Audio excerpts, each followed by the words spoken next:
All right, are you ready to do some security in Drupal? Yeah! Crowd hysteria, yeah! Okay, thank you. I only have 20 minutes, so I'll be very fast, and I hope I will be teaching you some things, but probably most of the things you already know, common things that security requires in our daily routines. But let's talk about CSS. CSS is just about styling, right? It's just, well, making things beautiful, having some pretty layouts everywhere. No need to check everything because it cannot execute code, it cannot steal data, right? Well, not really. In fact, it can do pretty harmful stuff. It's tricky, it's sneaky, but when you're smart enough, you can perform very, very bad things with it. In fact, it already happened. For example, in 2015, you, as a user, you could be subject of XSS attacks on LinkedIn because they did not properly sanitize the code that some user can post. And it's pretty known. In fact, it's already in the OWASP CSS cheat sheet right now on the QR code on the right, on your left, sorry. So it's quite a thing. And more recently, Google Chrome had a security update to protect against some kind of remote execution thing that can steal pretty sensitive data. I'll be explaining it to you how it works, but just so you know, even big stuff like Google Chrome are vulnerable to some kind of CSS attacks. So when we're talking about CSS attacks, what are we talking about? There are three main categories. There are probably more, but these are the most common. CSS injection, supply chain attack, and relative path overwrite. If you can find any other, I'll be happy to discuss and discover it with you, but that's the one I'll be talking about today. First, CSS injection is quite straightforward. You're an attacker, and you're taking advantage of some poorly filtered or unfiltered input field or URL parameter or whatever, and you inject some CSS.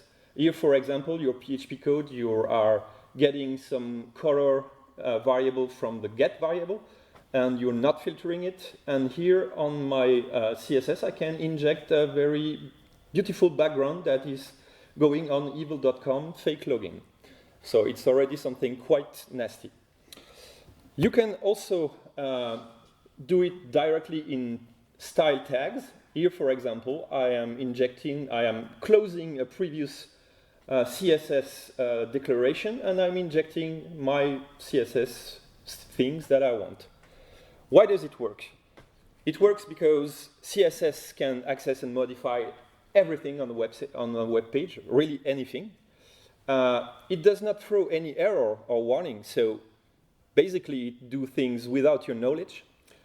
And browser parser, CSS parser, just ignore anything that is not properly defined or declared. So you can declare whatever you want, and the right CSS that is properly declared is going to be executed properly. Supply chain attack. It's a big thing. We are talking about it very frequently these days. Basically, it's when one of your third party is compromised. It can be a library, it can be a CDN, it can be whatever you want. It's something you're using that is not written by you and that you're using on your website. Why does it work? Well, basically because we are too trustful in those things. We are considering that those super gurus, code gurus that are already working on these super third party we are using are doing their work properly. They have security teams, and we don't have to check what they're doing.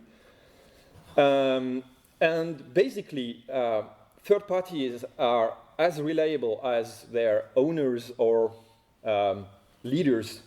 We have plenty of examples where supply chain was an issue like, for example, the faker.js or color.js component that were hacked some time ago by their own main contrib. And AI is not helping at all with this because more and more code is pushed on the different open source projects around the world, and the human review capabilities are not increasing as efficiently as the code that is generated. So there is an unprocessable territory that is a huge risk factor. And so our third parties are more and more subject to kind of those supply chain attacks. Finally, the relative path overwrite. The principle is very basic. When you have some relative path, so like here on my example, if you are on example.com/board, you've got this CSS file that is linked with just theme/css/print.css. Okay, it's a relative path. But on some web server, if they are not properly configured or a bit lazy on the meme sniffing thing, if I'm adding like /anypath/ some kind of CSS declaration, I can make the web server believe that this is CSS, in fact, and not a web page. And so it should be executed as CSS. And as I'm injecting my evil CSS thing, well, the server is running it because it's a CSS file. So why shouldn't it run it? And there you go, you've got your own nasty stuff on the web page. I'm explaining it very poorly, but if you're interested, there is a very very good step-by-step example here. And again, why does it work? Well, basically because browsers do not always verify the content type. HTML can and will be parsed as CSS in the good context. And relative paths are always modified by the current path. So if you're on a root and then on some folders, you might have some issues. Drupal routing system is robust, but there are some edge cases that you should be aware of, and we'll be talking about this later. But now, so what? We've got some CSS that is injected. It's not that much harmful. What's the worst thing? We can probably paint some button in yellow and that's all. No? Well, no, not really. There are plenty of very harmful practices. UI redressing, clickjacking, CSS, etc. We'll be talking about a bunch of them. Unfortunately, I only have a few minutes, so we'll only be talking about these three. But just for your own culture, know that history sniffing is taking advantage of the small visited attributes in CSS to retrieve a user's history by guessing what the user might have already looked on the web and retrieving personal data that is basically your user history. CSS timing is a very tricky attack that is trying to guess the difference between a slow page and a fast page with very complex CSS and very simple CSS, and the delta between the two is a clue for an attacker to handle more complex attacks on your server. And finally, keylogger and font side channel. Keylogger, you can get everything that a user is typing on a web page. For example, in an input field, you can retrieve it with just simple CSS rules. And font side channel, basically, you run a CSS that is retrieving the full content of the web page. That's very practical if you have, like, for example, authenticated content that is not accessible. If you have loaded your own CSS somewhere and the CSS is loaded on an authenticated page, well, you got all the content of the page. It's all right. So let's see the three others. First, UI redressing. You all know this one. It's very basic. You manipulate a legitimate layout to trick the user in some way. Basically, you can hide error or use full message, so the user is not getting the fact that it's a bit sneaky somewhere. You can add deceptive element, or you can even overlay a full iframe with basically whatever you want. Here on the example, for example, here you got the pay button that you just rename with win, and perhaps the user will click on win and pay things that he didn't want to pay. My example is over the top, but you get the idea. So clickjacking is basically a UI redressing that the sole purpose is to get all the clicks from the users and to redirect them on other action that's the one they are trying to do. Here on my example, you've got a button with play video as a label, an iframe, which is a legitimate path on the website I'm browsing. We just delete the user account, and I'm just injecting some styles here that position my iframe on top of the button. And when the user is clicking play video, well, no user account anymore. Too bad. Why does it work? Well, because the website is not implementing a proper framing protection, so your iframe is retrieved from external sources where it shouldn't. There is no isolation between UI layers. Basically, with CSS, you can reorder any stacking context with z-index, for example. And hidden elements are still clickable, so you can do whatever you want. You don't need JavaScript for this, but if you have JavaScript in combination, your attack is even deadlier. CSS-based XSS. Well, there we are doing some pretty harmful things. Basically, we are running JavaScript through CSS. The legacy example. Be reassured, this is only on like Internet Explorer 6 now, but it existed. The expression attributes is a valid CSS definition, and you can run JavaScript with it, no problem, no issue. Well, on modern browser, it doesn't work anymore, but it used to. On modern style, the modern style example is something that might be today still a thing regarding your context of work. You just describe a background image and you throw some JavaScript, that JavaScript alert in your URL. In some context, it can run. And this one is super tricky and super sneaky. Here, you're just injecting a SVG file, which, well, if you check the CSS, there's nothing to catch here. It's just an SVG file. But SVG is HTML, and script tags are HTML. So through an SVG, you can run JavaScript in some context. It's really sneaky. Why does it work? Well, because CSS can load URL through multiple channels, background image, hat import, you name them, there are plenty of them. Some URLs are active content, are basically executable code. CSS is often weakly sanitized, that's a fact. And, well, in this case, you need JavaScript. It's the core of the attack. But anyway, the way you can eject it is really, really simple. Now, let's talk about the CVE. I was talking about the Google Chrome thing. This one is super smart. You are trying to exfiltrate some data here. So you craft some rules to retrieve this data. The sensitive data you are targeting can be whatever, an OAuth token, a CSRF token, whatever, password, something that is on your website. So here, for example, I've got a password with the value secret123. I inject a first CSS file with just a bunch of rules that check if my rule basically tells I want the password with the value, the first letter is A, or B, or C, or whatever.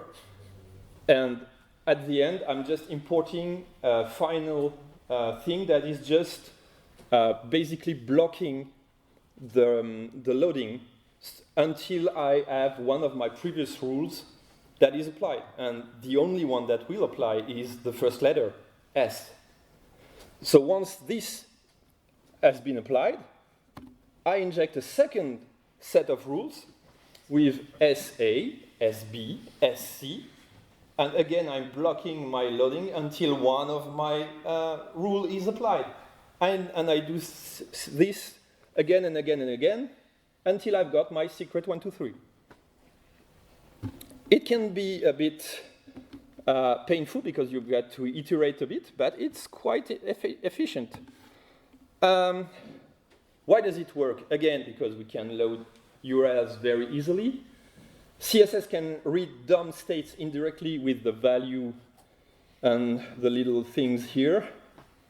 Same origin policy doesn't block CSS-based requests at all. And CSP often allow images and fonts. No JavaScript involved. And the example I just gave you, for a 32 character long string, it's only 2 seconds to get the full thing. Worse, the CSP can generally not protect you because most of the thing, you've got the thing on the left here with just style src self unsafe inline, which is generally speaking okay. But here, it's vulnerable. You need to have a very complicated one if you want to be protected. And I guess I've never implemented something like this. I guess you've not either. So now, how to protect your Drupal sites from evil CSS? Well, basic steps, we all know a bunch of them. First, be defensive with your third parties, audit them, monitor them, test them before launching on prod. Never trust any input, especially user input. Always apply the Holy Trinity, validate, escape, sanitize everything before dealing with it. Some general practices. Use absolute path everywhere to prevent RPOs. Enforce strict MIME handling. So you've got this little HTTP header, no sniff on content types. Implement an hardened CSP.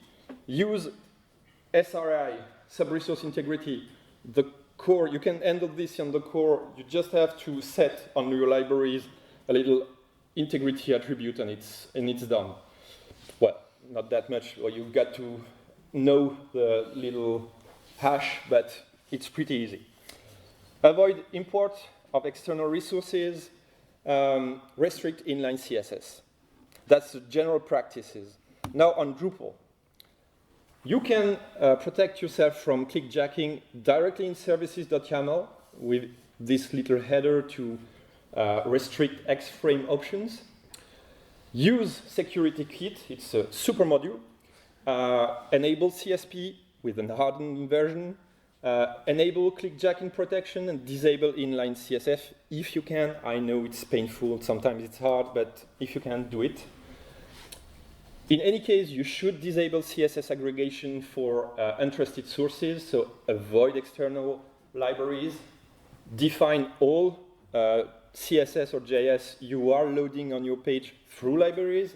I know it sounds super basic, but I've already seen projects that are loading CSS and JS without libraries. So audit any third-party themes or libraries and use absolute path in your libraries because there are edge cases in which relative path can be used, not in a RPO manners, but if you are declaring your libraries with relative path, the routing, there are some cases where there can be some confusion in the path when the, let me check.